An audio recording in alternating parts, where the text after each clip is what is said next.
আমি সুতপা, আপনারা দেখছেন মিতলিস কিচেনে। মিতলিস কিচেনে সবাইকে স্বাগত। আজকে আমি একটি মিষ্টি রেসিপি বানাবো, ছানার জিলিপি। কি কি ইনগ্রেডিয়েন্টস নিয়েছি একটু বলে দিই। দুধ নিয়েছি, এখানে আমি 500 গ্রাম দুধ নিয়েছি। আর ইনগ্রেডিয়েন্টস একটু বলে দিই। এখানে একটু চিনি,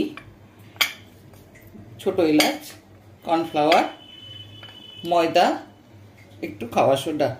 জাল দিয়ে নিচ্ছি। দুধটা আমি ভিনিগার দিয়ে কাটবো। দুধটা ফুটে উঠেছে, এবারে আমি আস্তে আস্তে ভিনিগারগুলো দিয়ে দেবো।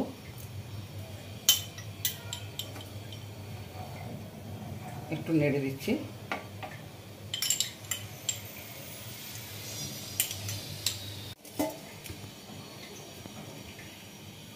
ছানাটা পুরোপুরিভাবে কেটে গেছে।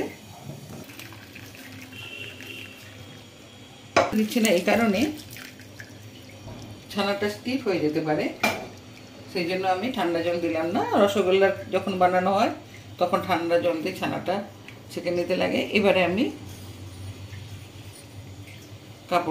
ছানাটা আমি জল ঝরে নিয়েছি।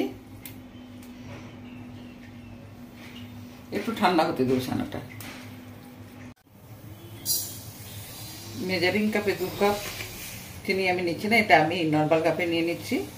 এখানে 2 কাপ চিনি নিয়েছি, আর এখানে 1.5 কাপ জল দেবো।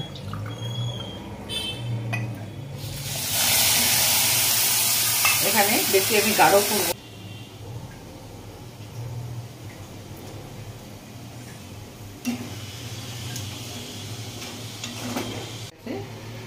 আমি একটু হাতের সাহায্যে মাখিয়ে নেবো চিনিটা।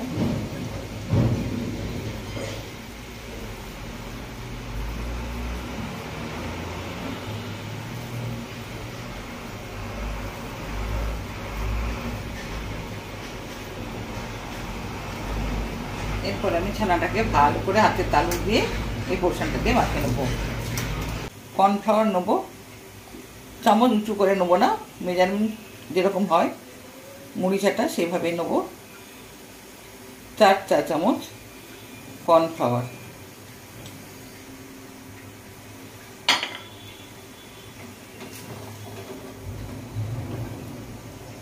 আর নেবো 4 চামচ ময়দা।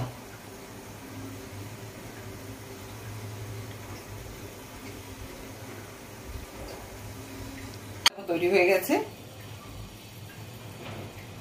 আমার ডোটা পুরোপুরিভাবে রেডি হয়ে গেছে। এখানে 8 থেকে 10টা জিলিপি হবে।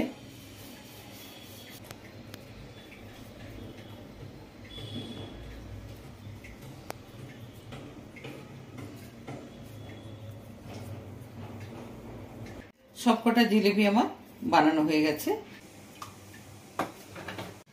তাহলে ভেতরটা কাঁচা থেকে যাবে। তেলটা গরম করে এবারে লো ফ্লেমে এটাকে ভাজতে হবে।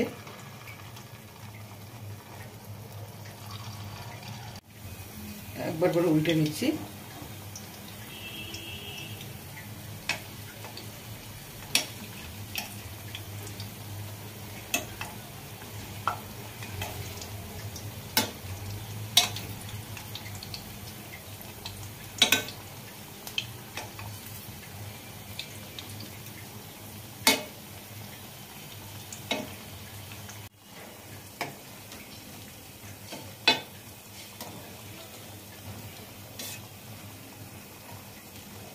চিনির পাকে দিয়ে দিচ্ছি।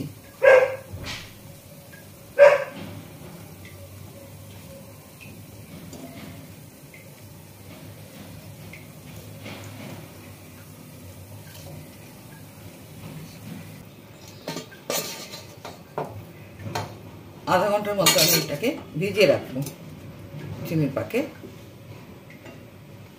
স্থাপনা ছিল ছানার জিলিপি। প্রথম থেকে শেষ পর্যন্ত আপনাদের সামনে রেসিপিটা তুলে ধরেছি। অবশ্যই ট্রাই করবেন। বেশি কষ্টের নয়, কিন্তু খুবই লোভনীয় জিনিস, সময় কম। তো আপনারা অবশ্যই ট্রাই করবেন। কমেন্ট করে আমাকে জানাবেন কেমন লাগলো। অবশ্যই খেয়ে কেমন লাগলো আমাকে জানাবেন। আপনারা সবাই সুস্থ থাকুন, ভালো থাকুন। নমস্কার।